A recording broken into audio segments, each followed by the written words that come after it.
Delhi Jantar మంతర్లో CJP ఆందోళన కొనసాగుతోంది. బ్యారికేడ్ల వైపు యువత దూసుకొచ్చారు. దీంతో భద్రతా సిబ్బంది అలర్ట్ అయ్యారు. మరోవైపు జంతర్ మంతర్ వైపునకు యువత భారీగా వస్తున్నారు. అది పోలీసులకు సవాలుగా మారింది. ఇటు పార్లమెంట్ స్ట్రీట్ వెళ్లే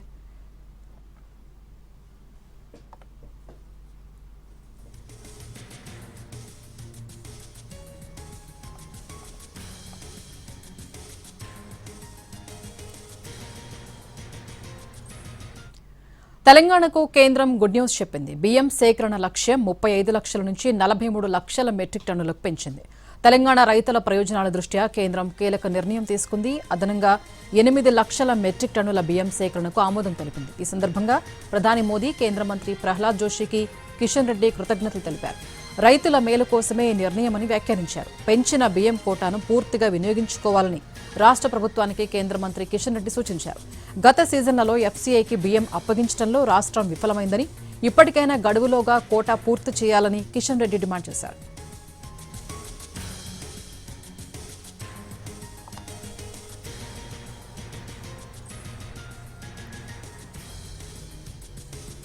తెలంగాణలో బియ్యం సేకరణకు సంబంధించి కేంద్రం గుడ్ న్యూస్ చెప్పింది. 35 లక్షల నుంచి 43 లక్షల మెట్రిక్ టన్నులకు పెంచింది బియ్యం సేకరణను. రైట్, మరిన్ని updates Telangana input editor Donthu Ramesh అందిస్తారు. రమేష్ గారు చెప్పండి.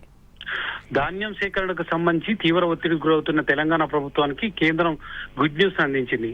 బియ్యం సేకరణకు సంబంధించి గతంలో 35 లక్షల టన్నుల వరకే ఎంఓయూ కుదుర్చుకుంది కేంద్ర ప్రభుత్వానికి రాష్ట్ర ప్రభుత్వానికి మధ్య. అది కాస్త 1,00,000 మెట్రిక్ టన్నుల వరకు పెంచాలని రాష్ట్ర ప్రభుత్వం డిమాండ్ చేస్తూ వచ్చింది.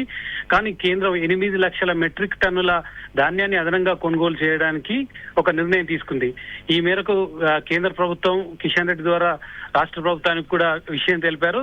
కేంద్ర మంత్రి ప్రహ్లాద్ జోషికి కిషన్ రెడ్డి సందర్భంగా కృతజ్ఞతలు కూడా చెప్పారు. చూస్తున్నాం, గత 2 సీజన్లకు సంబంధించి 1,00,000 మెట్రిక్ టన్నులకు పైగా ధాన్యం తెలంగాణలో పేరుకుపోయింది.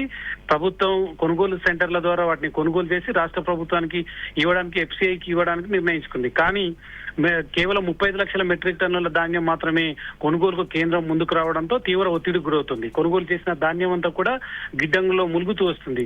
వీటిని కొనుగోలు చేయకుంటే పరిస్థితి ఏంటనేది కూడా రాష్ట్ర ప్రభుత్వానికి మళ్ళీ వాటిని విక్రయించడం సాధ్యం కాలేదు. ఈ నేపథ్యంలోనే కేంద్రానికి పలుమార్లు రాష్ట్ర ప్రభుత్వం నుంచి లేఖలు కూడా రాశారు. అదనంగా బియ్యం సేకరించకుంటే సిచ్యువేషన్ చాలా దారుణంగా పరిస్థితులు తయారయ్యే అవకాశం ఉందని కూడా కేంద్రానికి లేఖలు రాసింది. ఈ లేఖల సందర్భంగా కేంద్రం గతంలో ఏదైతే ఎంఓయూ కుదుర్చుకున్నామో ఆ ఎంఓయూ వరకు మాత్రమే కొనుగోలు చేస్తామని చెప్పారు. కిషన్ రెడ్డి చొరవ తీసుకుని కేంద్ర ప్రభుత్వానికి ప్రహ్లాద్ జోషి ద్వారా ఒక విజ్ఞప్తిని రాష్ట్ర ప్రభుత్వం నుంచి వచ్చిన లేఖలను పరిగణలోకి తీసుకోవాలని కూడా ఆయన కోరిన నేపథ్యంలో ఇప్పుడు ఒక కీలక నిర్ణయం తీసుకుంది. ఇంకొక 8 లక్షల మెట్రిక్ టన్నుల రైస్ ని తీసుకోవడానికి ముందుకొచ్చింది. అంటే ఈ గతంలో 35 లక్షల టన్నులకు ఇప్పుడు అదనంగా 8 లక్షల మెట్రిక్ టన్నులకు 43 లక్షల మెట్రిక్ టన్నుల పెంపుకు తెలంగాణ ప్రభుత్వానికి తెలియజేస్తూ ఈ నిర్ణయం తీసుకుంది. సో ఇప్పుడు కాస్త వెసులుబాటు కలిగినట్లని చెప్పాలి తెలంగాణ ప్రభుత్వానికి. ఇప్పుడు 8 లక్షల మెట్రిక్ టన్నుల అదనంగా తీసుకుంటే ఖచ్చితంగా గిడ్డంగిలో ఉన్న మొత్తం ధాన్యం కూడా కొనుగోలు చేసే అవకాశం ఉంది. ఇంకా కాస్త ఎక్కడైతే రైతుల దగ్గర పేరుకుపోయిన ధాన్యం నిల్వలు ఉన్నాయో అవి కూడా రాష్ట్ర ప్రభుత్వం కొనుగోలు చేయడానికి అవకాశం ఉంటుంది. ఇప్పుడు కీలకమైన సీజన్ ప్రారంభమయ్యే ముందు కేంద్రం తీసుకున్న నిర్ణయం ఖచ్చితంగా తెలంగాణ రైతులకు ఇది శుభసూచకం అని చెప్పాలి. Right, thank you Ramesh.